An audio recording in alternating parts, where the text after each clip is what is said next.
Hi, you're watching Movie Guide, and I'm your host, Evie Bear, and we're here with actress Gianna Simone. Gianna, thank you so much for coming in. My pleasure. Thank you for having me. So you have a really interesting and cool past, I think. Can you talk a little bit about how you got into Hollywood and the initial steps? Sure. Well, I grew up in Boston, in a town of Boston called East Boston. It's Logan Airport, so it's right near the airport. And so if you land at Logan, you'll go through East Boston. And I grew up in a tough setting. You know, I was physically and emotionally abused, and it was really hard. I was put into foster care at 14 years old, and I was working out at a gym like 10 hours a day because I needed to become physically and emotionally tough to really get through what I was going through at home.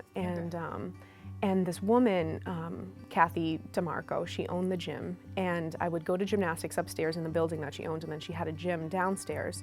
So I would go work out at the gym downstairs whenever I wasn't working out at the gymnastics academy upstairs. So she eventually saw that nobody was coming to pick me up, and I was always there, and sometimes I would skip school to go there. I don't know if we want to mention that for the audience, but I would skip school. I was a little bit of a rebel because of the way I was being treated. You know, you treat a person so bad for so long, they become that rebel that you're treating them like. So I was trying to deal with that in the best way I could. So instead of becoming a prostitute or a drug addict or somebody addicted to something bad, I became addicted to getting stronger and positive things. So I would go to the gym, and Kathy would ask, you know, where are your parents and what's going on, and where are people that are supposed to be taking care of you? So I told her the truth, and I told her what was going on at home. So she decided to adopt me, and I had just been put into foster care. So she would come to court every 3 months or so, and she really treated me like her own, and made me family. But then she ended up passing away, and she was actually a Christian. So so she would take me to church, and she would take me to this small little church, and everybody would, you know, do praise and worship with their hands up, and I'm like, these people are crazy. But I loved Kathy so much, you know. I loved her and how she was treating me, and somebody was finally showing me what love was like. And she knew what love was like because she knew Jesus. And she, of course, wanted me to know Jesus, so she'd take me to the church. And then she eventually passed away, and it wrecked my world. And it just wrecked my world. She was my rock, and I still went to church, and I ended up getting saved, and then I became one of those Christians with their hands in the air. And my career started right after I got saved. So I was 16 years old, and I had just got my modeling portfolio done at 16.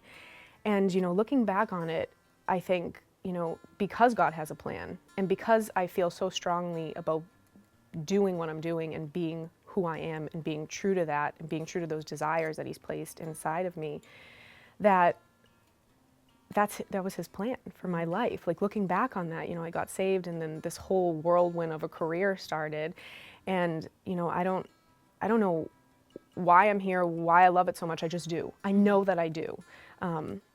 And I'm staying true to that. So you've actually used your voice and your story, right, to kind of encourage teenagers and... Yeah, I have a foundation that I just started, and I work with a level 12 facility in Rosemead, California, called Maryvale.